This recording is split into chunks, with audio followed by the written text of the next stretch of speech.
For over a decade, the argument about who is the best player in the world has revolved around Cristiano Ronaldo and Lionel Messi. The Portuguese and the Argentine have left everyone in their wake. You can't take your eyes off the mercurial Neymar or the ever-slighted Luis Suarez, but they pale in comparison to the aforementioned duo. Such has been their might that no one comes close in the debate for the world's best. Their performances on the pitch have been such that they've entered the discussion of best alongside Diego Maradona and Pele. Cristiano Ronaldo claimed everything Alfredo di Stefano did and took hold of his Real Madrid records. Meanwhile, Lionel Messi has reigned supreme at the Camp Nou, dethroned Ronaldinho, and stands as the best ever to grace the pitch. Recently, both Messi and Ronaldo overtook Pele's goal-scoring records. Messi, with his 651 career strikes for Barcelona, left Pele's 643 in his wake. While CR7 has taken hold of the most career goals title from the Brazilian, his 757th and 758th career goals against Udinese in Juventus colours during a Serie A meeting gave him the title. In 2 months, the records that were Pele's call to fame had been taken from him. The men who have etched their names in the history books are no pretenders and will be gunning to take more from him. The duo are in GOAT discussions, and many will have their preference of one over the other. However, a concerted decision can only be made once they've hung up their boots. At the moment, we can only revel in their greatness and enjoy their performances on the pitch. The end is near. On February 5th, Ronaldo celebrated his 36th birthday. Messi will turn 34 on June 24th. He might not be a Barcelona player by then. The football scenery changes every year, but when these two depart, the last decade's constants will be gone. They've been entertaining audiences and making believers out of doubters for far too long. Nevertheless, it's a certainty that's heading our way. The telltale signs are there. For the first time in who knows how many years, the duo are in struggling teams. Both Barcelona and Juventus are in third place despite the best efforts of the two stars. Messi has a respectable output of 17 goals from 26 outings. Ronaldo has recovered from COVID-19, and his return of 23 from 24 outings is even more impressive. Maybe the end is further away than we first assumed. Recently, Ronaldo was honoured at the Globe Soccer Awards as the Player of the Century, and now Messi has been rewarded by the IFFHS, the International Federation of Football History and Statistics, as the Player of the Decade from 2011 to 2020. There is no denying the two footballing giants. Their dominance warrants it, as they have been the driving forces behind their employers' title runs. Messi claimed 6 league titles, 2 Champions League crowns, and 5 domestic cup titles. On the other hand, Ronaldo has lined up in teams that have won 4 league crowns, 4 Champions Leagues, and 2 domestic cups. Their performances have resulted in individual accolades. Each player has won 4 Ballon d'Ors in the last decade. The debates and discussions continue over who's better. They won't ever end. Such has been the prowess of the two that everything goes in the rearview mirror once they take to the pitch. When either of them are on the ground, the team game continues, but the conversation is all about them. This is their domination of the beautiful game. The leather is just an afterthought. It's what they do with the ball at their feet. Even their driest years are more prolific than the best their contemporaries manage. Luis Suarez is a great example. The Uruguayan is a serial goal scorer, but he never enters the debate, despite all his heroics. Robert Lewandowski claimed the treble with Bayern Munich in 2020 and has been scoring 40 goals and more for the Bavarian Giants for years. Still, he's an afterthought in conversations of the best of his generation. Eden Hazard does not score as many goals, but his trickery on the ball is unmatched. The Belgian is a delight to watch and leaves defenders in his wake, but at 30, he's yet to reach the level of the other two. Messi and Ronaldo's duopoly could have been broken by Neymar. The Brazilian plays his way. He likes to make fools out of defenders that have to face him. He's often hacked down with rash tackles. He's reminiscent of a young CR7. Had he moved to Real Madrid, as everyone at the Bernabeu had hoped, it would have been a dream partnership. However, he chose the Camp Nou. The shadow of Messi loomed large, but he showed what he was capable of. The team was built on the Argentine's strengths, and he had to leave. But even the prodigal Brazilian could never come close. He's carved his own niche of the entertaining, creative goal-scoring attacker. However, even he will agree that Messi and Ronaldo are in a league of their own. There's a YouTube clip of the trip at the Ballon d'Or ceremony. Ronaldo wants to have Messi's left foot. Messi would like to have the power his counterpart possesses in his right leg, and Neymar would like to have his own. It's a jovial clip, but one that shows how far the duo are from the rest. Neymar is no slouch. He's the record goalscorer for Brazil. Even Pele and Ronaldo, the old one, Ronaldo Nazario, are behind him. So, when he wants to be powered by these elder statesmen, it should be agreed that they are something very special. For a long time, their respective Ballon d'Or triumphs were considered as the defining statements. In 2012, Messi raced to 4, while Ronaldo only had 1. And then the waves shifted. By 2017, the Sporting CP youth added 4 to his tally, while the Rosario native only added 1, 5 apiece.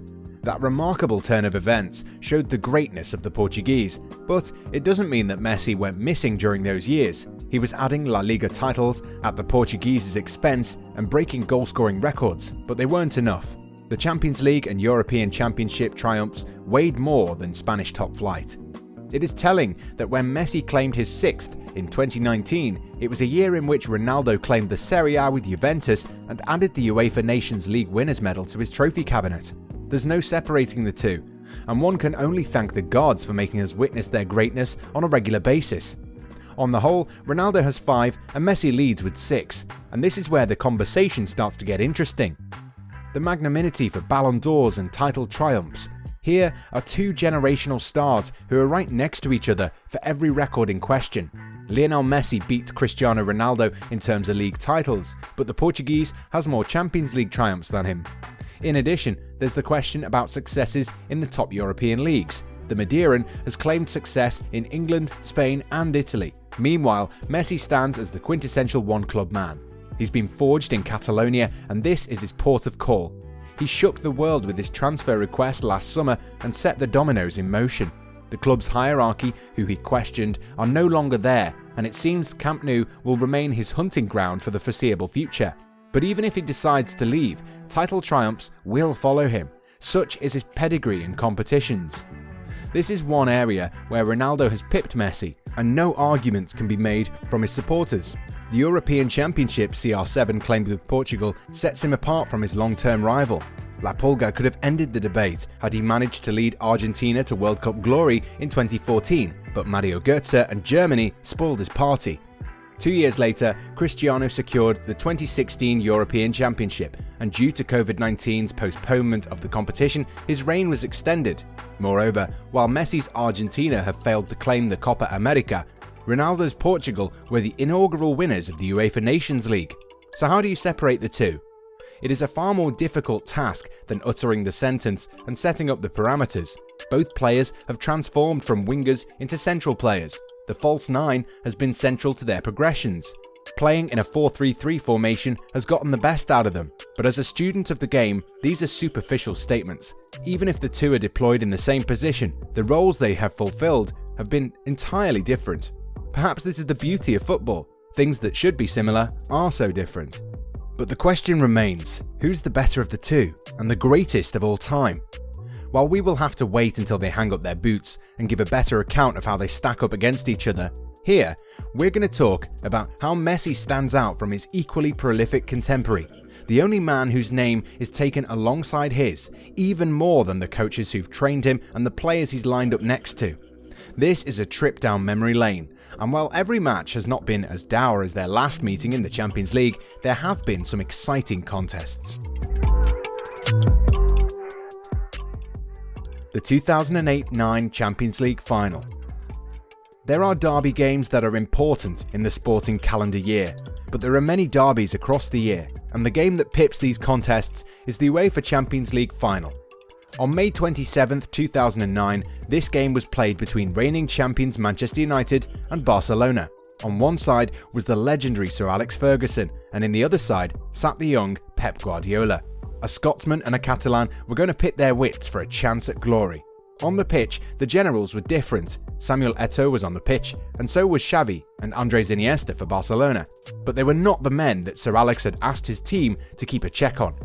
It was a particular pint-sized attacker who was deployed on the right flank but liked to drift inside and bring his markers with him. On the other side was a swashbuckling Cristiano Ronaldo. The Portuguese was scoring goals for fun in the physical English Premier League. He was the physical specimen on which Greek gods are sculpted. Even Adonis would be honoured to be compared with him. He could hit you from anywhere on the pitch and was difficult to contain. However, when all was done and dusted at the Stadio Olimpico and Massimo Busacca blew for full time, it was evident who the star of the night was. Eto'o customarily scored for Barcelona, but it was the young Lionel Messi who stole the headlines with his performance. He was a thorn in the side of the defenders and couldn't be stopped. Ronaldo had knocked out the Catalans last year, but in the final, it seemed he didn't show up. Ronaldo's second El Clasico. Manchester United were not going to match up to Barcelona. This was understandable, and Cristiano realised it on that fateful night in Rome. Pep Guardiola had forged a side that was out there to dominate for a long time. The seeds that he'd sown would last an eternity in footballing terms. Only years of mismanagement would bring them down. Conversations of backroom troubles aren't the subject of our conversation anyway, not just now. This was all happening in the foreground. In the summer of 2009, it was all about Ronaldo moving to the Santiago Bernabeu to battle it out with Messi in his own backyard. Ronaldo scored goals and so did Messi. Their first showdown was uneventful, even though Barcelona would win the game. However, in the second, it was the Argentine who reigned supreme. With Zlatan Ibrahimovic causing a ruckus in the dressing room, Messi showed why Guardiola preferred him as his general on the pitch. La Pulga opened the scoring in the 33rd minute, and Manuel Pellegrini's men couldn't recover from the blow. Pedro Rodriguez doubled the lead in the second half as Barcelona completed the double over their heated rivals. Interestingly, it was on the night that the Spanish League title was decided in favour of the Catalan Giants. Jose Mourinho's Inter Milan would ruin Barcelona's attempts of retaining the UEFA Champions League title, but Madrid were dealt a severe blow. The days of CR9 were prolific, but they didn't change the perception that the Barcelona number 10 was a superior player in all facets of the game. 5-star humbling at the Camp Nou. Real Madrid were never going to stay silent and let their domestic rivals steamroll them, and they roped in the favours of former Barcelona assistant coach Jose Mourinho. The Champions League winner with FC Porto and Inter Milan and serial trophy winner was supposed to be the man to get the most out of the most expensive transfer of all time. After all, he was the man who masterminded the Nerazzurri's dismantling of the Catalan Giants. Pep Guardiola would lose the trial by media to the Portuguese, but on the pitch his team would reign supreme. In the first El Clasico of the 2010-11 campaign, Real Madrid were thoroughly outclassed. It was their worst defeat at the hands of their famed rivals. Messi didn't get on the scoreboard, but he was there pulling the strings. David Villa scored a brace, and the Rosario native was the creator of both of those strikes. In the earlier showdowns, Messi had shown his goal-scoring prowess, but in this subdued performance, by his standards, his creativity was on display. Real Madrid defenders were glued to him, but he still found the time to send in the balls that freed his teammates to get on the scoreboard. Defeating Portugal in added time. It was not only in club competitions that the Barcelona attacker overshadowed Ronaldo. The two met in an international friendly in February 2011, and the result was the same. However, this time around, Luis Felipe Scolari's Seleção gave a better account of themselves than Jose Mourinho's Real Madrid. CR7 too was in a more jovial mood, but this Argentina team was much more solid despite the deficiency in the dugout. Angel Di Maria was on Real Madrid's roster, one of the fresh recruits at the Santiago Bernabeu. Mourinho himself had asked for him. But for the Albiceleste, it was a different question altogether. He opened the scoring in the 14th minute only for Ronaldo to equalise 7 minutes later. The match was heading to a draw before Messi earned a penalty in the dying moments of the game. He stood up to the spot and there was nothing the Portuguese goalkeeper could do to stop the ball from going into the back of the net. This was the 5th straight game that a team headlined by Leo had upstaged his fierce rival. This trend would soon be booked, as all trends are, but it had shown that irrespective of the side Messi plays for, he has the skills to turn the game in his favour. Conquering the Bernabeu. We already said that derby games are exciting. They're heated affairs. In Europe, there is no derby that is as high profile as the El Clasico. The roots to it are deep. They are more than sporting, they're political, they have nationalistic sentiments. This is why winning at the home of Real Madrid is their most prized win in a calendar year. How does a derby become more interesting? You play it in the Champions League. This is exactly what happened in the 2010-11 season. The European meeting was eagerly awaited, but it was one-sided. Messi was at the heart of it, and he set the tone with a thumping display. The pint-sized forward scored a brace in the first leg at the Santiago Bernabeu, silencing the capacity crowd in the process. Ronaldo limped and winced in the game, but to no avail. The Catalans were superior in all facets of the game. Jose Mourinho was simply outclassed by Pep Guardiola, and on the pitch, La Masia's favourite graduate ran the show. The best thing was, it came exactly a week after Real Madrid claimed the Copa del Rey at their expense with a Cristiano Ronaldo extra-time goal. Barcelona would go on to win the elite European club competition. Sir Alex Ferguson was again outwitted, and his Manchester United team were unable to match their rivals. However, it was the humbling of their great rivals across 2 legs that is still remembered by the fans. Claiming the Supercopa de España. Jose Mourinho was running out of excuses, and his Real Madrid side looked more like mafiosos than footballers. From the 5-0 humbling to the crashing out of the Champions League, there were promises and claims which will be fulfilled but not in the curtain raiser of the Spanish top-flight season. Real Madrid were the Copa del Rey champions, and Barcelona had the La Liga title. Both rivals came across in the double-header to kick off the 2011-12 campaign. Messi scored in the Spanish capital as the meeting ended in a 2-2 draw. In the second leg, the Argentine was at his best. Ronaldo had opened the scoring in the 20th minute, but Messi had the last laugh. He would score a brace in the second half to ensure the bragging rights stayed in Catalonia. Upstaging Ronaldo and Real Madrid. By the end of the 2011-12 campaign, Los Blancos would go on to take the Spanish crown. Ronaldo scored 60 goals, 46 in La Liga and 10 in the Champions League. This Real Madrid side were out for blood and wanted to end Barcelona's dominance. They scored a league-high goals and were everything that La Blaugrana weren't. Mourinho's Madrid were a counter-attacking nightmare that couldn't be stopped, and when they had possession, Mesut Ozil was busy lockpicking the defence. However, this didn't stop Messi. Barcelona were still firing on all cylinders, and their talisman had his best year on the scoring charts. So, how do you top 46 La Liga strikes? You have 50 of your own. And how do you top 10 Champions League goals? You send 14 past the keeper. Cumulatively, Messi had 73 strikes for the season. Los Blancos would take the Spanish crown, but the title of best footballer remained on the head of the diminutive forward. Hat-trick in Madrid. Gerard Martino was not the most successful Barcelona manager. The Argentine might not even have been the best available option, but was apparently brought in the dugout at the behest of Leo. So, how do you make your mark in Camp Nou? You defeat Real Madrid. And how do you do that? You defeat them at their home. Messi knew this, and so did Martino. This is why the best performance from Barcelona came when the chips were down and at the home of their fiercest rivals. Andres Iniesta opened the scoring thanks to a Lionel Messi pass. Real Madrid would equalise and then take the lead from Karim Benzema's 5-minute double salvo. The Argentine would bring the match to a level footing, and it was 2-2 when the referee blew for half-time. Ronaldo would make it 3-2 10 minutes into the second half, and then Messi happened. He would send 2 unstoppable penalties past Diego Lopez to ensure the bragging rights remained in Catalonia. The hat-trick would go down as the only time one of the duo had managed the feat, despite their numerous meetings and tendency to score freely. The 2014 World Cup.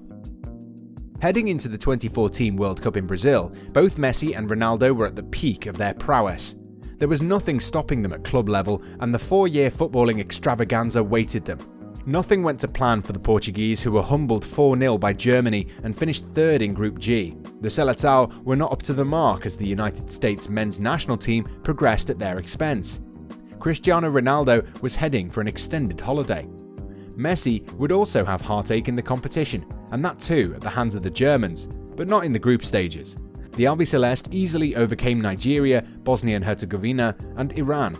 Messi would score 4 goals to Ronaldo's 1. Argentina would go on to the final at the Maracana, but Jogi Löw's side couldn't be stopped. However, Messi would receive the golden ball.